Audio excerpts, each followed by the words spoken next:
नमस्कार दर्शक बंधुरा पैम स्ट्रीम कुकिंगे आपनादेर सबाइके जानाई स्वागत। आज के आमी मसुर डालेर एक रेसिपि आपनादेर तैरी करे देखाबो। ताहले चलुन देखे निन एई रेसिपिटा आमी किभाबे तैरी करी। आशा करछि रेसिपिटा आपनादेर भालो लागबे। देखुन बंधुरा आमी एखाने एक बाटी मसुर डाल निये नियेछि। मसुर डालटाके आमी भालो करे जले धुए परिष्कार करे नेब ततक्षण ना एर थेके परिष्कार जल बेर होच्छे। मसुर डालटाके आमी भालो करे धुए प्रेसार कुकारे दिए दिएछि।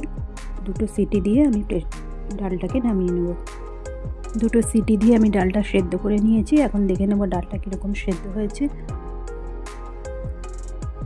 देखुन बंधुरा डालटा किन्तु खूब सुंदर सेদ্ধ हयेछे। डालटा सेদ্ধ हये गेछे किन्तु गोटा गोटाई आछे। एरकम सेद्धई खेते भालो लागे एई रेसिपिटाते। एखन आमी डालटा फोड़न दिए नेब। कड़ाइते परिमाण मतो सर्षेर तेल दिए दिएछि। तेलेर मধ্যে आमी हाफ टीस्पुन जिरे और हाफ टीस्पुन हिंग फोड़न दिए दिलाम।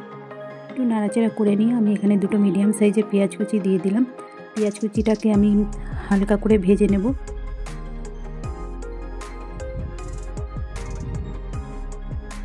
পেঁয়াজ কুচিটাকে আমি হালকা করে ভেজে নিয়েছি। 1 টিস্পুন গ্রেট করা আদা আর 1 টিস্পুন গ্রেট করা রসুন আমি এর মধ্যে দিয়ে দিলাম। আপনারা চাইলে ছোট ছোট করে কুচিয়েও দিতে পারেন। आदा रसुनटाके भालो करे कषिए नेब যতক্ষণ না এর থেকে কাঁচা গন্ধটা বের হয়ে যাচ্ছে।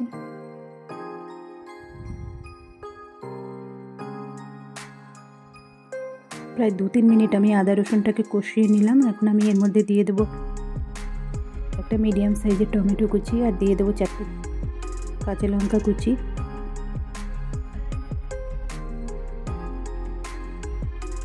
দিয়ে দিলাম পরিমাণ মতো লবণ। দিয়ে দিলাম হাফ টিস্পুন হলুদ গুঁড়ো। সব কিছু একসঙ্গে ভালো করে মিশিয়ে নেব।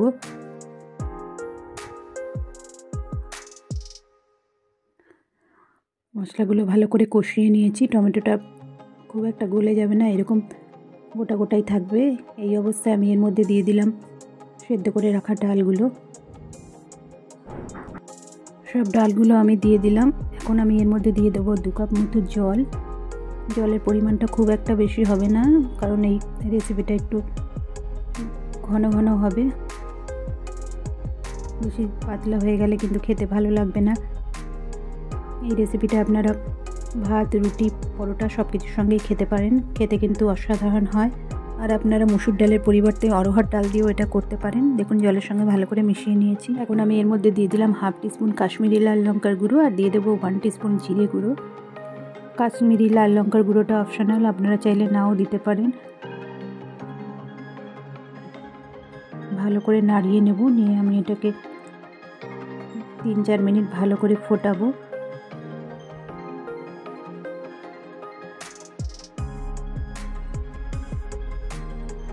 দেখুন 3-4 মিনিট ডালটা বেশ ভালো করে ফুটে উঠেছে। ডালটা আমার মোটামুটি রেডি হয়ে গেছে। এরকম ঘনত্বই রাখবো, এর থেকে বেশি পাতলা বা এর থেকে বেশি ঘন করব না। আপনারা যদি মনে করেন এর মধ্যে একটু ধনেপাতা কুচি দিবেন সেটাও দিতে পারেন, সেক্ষেত্রেও খেতে খুবই ভালো হবে ডালটা। দেখুন ডালটা আমি একটা বাটিতে নামিয়ে নিয়েছি। এখন ডালে আমি তড়কা লাগিয়ে নেব। দেখুন কড়াইতে দিয়ে দিয়েছি আমি 2 টেবিল স্পুন সর্ষের তেল। তেলটা গরম হয়ে গেছে। তেলের মধ্যে আমি 2টো শুকনো লঙ্কা দিয়ে দিলাম ফোড়ন, আর দিয়ে দিলাম 1 টিস্পুন জিরে, আর দিয়ে দেবো 1 টিস্পুন রসুন কুচি। রসুনটা আর শুকনো লঙ্কাটাকে ভালো করে ভেজে নেব। দেখুন রসুনটা ভাজা হয়ে গেছে। এখন আমি এর মধ্যে দিয়ে দেবো হাফ টিস্পুন লাল লঙ্কার গুঁড়ো। একটু নাড়িয়ে নেব। নিয়ে আমি এই তরকাটাকে ডালের মধ্যে ঢেলে দেব।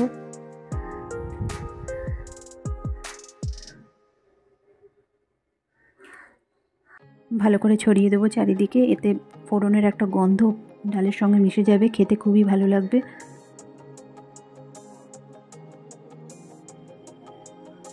আপনারাও বাড়িতে এইভাবে ডাল তরকা তৈরি করুন বন্ধুরা, খেতে অসাধারণ হয়। রেসিপিটা যদি ভালো লাগে একটা লাইক করে দেবেন, কমেন্ট করে জানাবেন রেসিপিটা কেমন হয়েছে। এতক্ষণ ধরে যে সকল বন্ধুরা আমার রেসিপিটা দেখলেন তাদের জানাই অসংখ্য ধন্যবাদ। ফিরে আসছি নতুন কোনো রেসিপি নিয়ে। ভালো থাকবেন, সুস্থ থাকবেন। ধন্যবাদ।